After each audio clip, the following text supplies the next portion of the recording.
The bill, the legislation the House passed today, could provide coverage for up to 3.5 million veterans. What's your reaction to today's vote? It's a step in the right direction. It truly, truly is, because this issue has been, falling by the wayside for so many years. It's saddened to see that over 170 Republicans played partisan politics and voted no against a bill that is helping the warfighters. And quite frankly, Jake, they should be ashamed of themselves to ever say they support the military and veterans. It's a step in the right direction, but it's not enough. We still need to get all those presumptives in there. And I know this bill would expand care for some 3.5 million veterans, but now we need to, after this bill we fight over it, we need to expand healthcare for all veterans who serve, in the military, regardless of which area you served in, because we still have Vietnam vets who are still fighting to get, their benefits, and they were exposed to Agent Orange, 60 years ago. So it's a long, hard fight, slog, but I am thankful that we're taking a step in the right direction. It's a long bipartisan history in this country of screwing over our veterans after asking them to fight for us.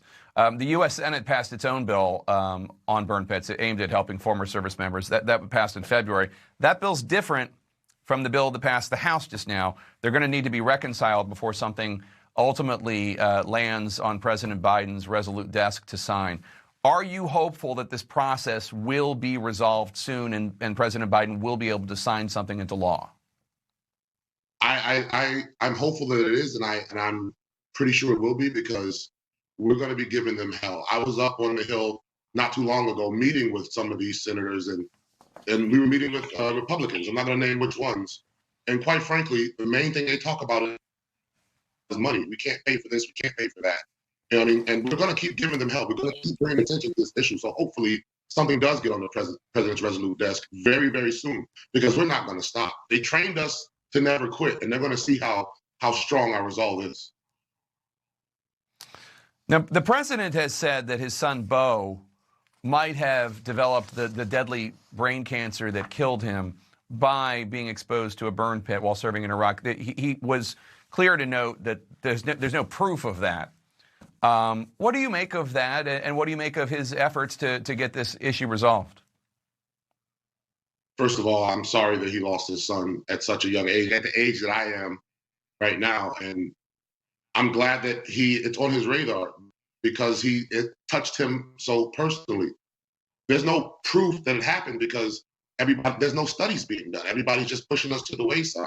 I'm glad that he's finally, taking an issue with it, and he's putting, the power of the presidency behind it. It's been too long that we've, pushed this issue to the back. I was exposed to burn pits, and I know a lot of my buddies, my age, who have died from cancer, and these strange cancers that don't come from anything but exposure to these toxic chemicals. And in no other facet of life were they exposed to these toxic chemicals, save for the military service. So again, I'm glad the president sees it. I'm sorry he lost his son. I remember when it happened in the news.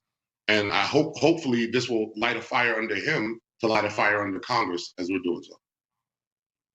And just so our viewers understand, it's illegal to build these burn pits in the United States. You're not allowed to do it. But yes, for some reason, we do it in Iraq and Afghanistan, right near our service members and innocent civilians.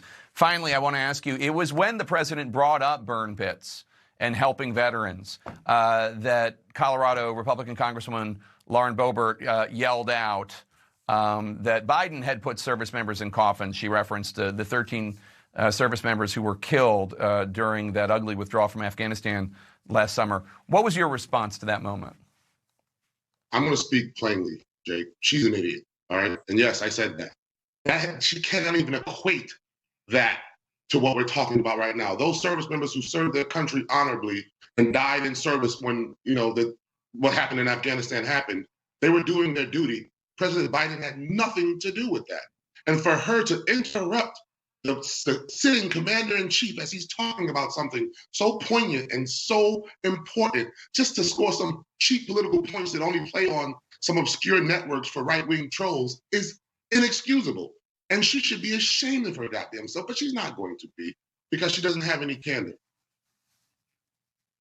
Isiah James, it's always great to see you. Thank you for your voice. Thank you for your service. As always, we appreciate it. Hope to have you on again soon when this finally makes it to the president's desk.